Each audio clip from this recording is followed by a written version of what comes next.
അപ്പോൾ ഒരു dashboard directly ഉണ്ടാക്കുന്നതിന് മുന്നേ നമുക്ക് ആദ്യം വേണ്ടത് എന്താ, ഒരു പ്യൂർ ടേബിളാണ്. അതിൻ്റെ ഒരു ഫൗണ്ടേഷൻ നോളജ്, അതിൻ്റെ ബേസിക് നോളജ്. അപ്പം ആദ്യം നമുക്ക് അത് ത്രൂ സ്റ്റാർട്ട് ചെയ്യാം. ഒരു ബേസിക്, ഒരു ഡമ്മി ഡാറ്റ, ഒരു ചെറിയൊരു ഡാറ്റാബേസ് വെച്ചുകൊണ്ട് ഒരു ബേസിക് ലെവൽ പ്യൂർ ടേബിൾ എങ്ങനെ ക്രിയേറ്റ് ചെയ്യുന്നത് മനസ്സിലാക്കാം. അതിൽ തന്നെ ഹിഡൻ ട്രിക്സുകൾ ഒരുപാടുണ്ട്, അതൊക്കെ കാണിക്കുന്നുണ്ട്.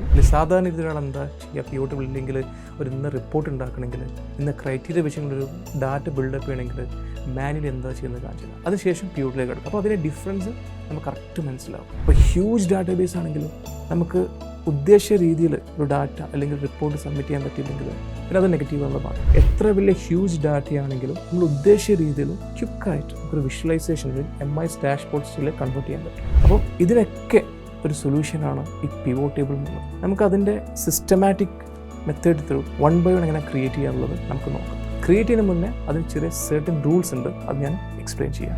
അതിനുശേഷം ഒരു മൾട്ടിപ്പിൾ പിവോട്ട് ടേബിൾ എങ്ങനെ ക്രിയേറ്റ് ചെയ്യാൻ നോക്കാം. ഞാൻ ഉറപ്പ് തരുന്നു ഈ ഒരു വീഡിയോ എൻ്റെ ആകുമ്പോഴത്തേക്കും നിങ്ങൾ ഇൻഡിപെൻഡൻ്റ് ആയിട്ടുള്ള ഏതൊരു ഡാഷ്ബോർഡും പ്രിപ്പയർ ചെയ്യുന്ന രീതിയിൽ ആ ലെവലിലേക്ക് എത്തുന്നതായിരിക്കും. എന്തായാലും ഓൾ ദി ബെസ്റ്റ്.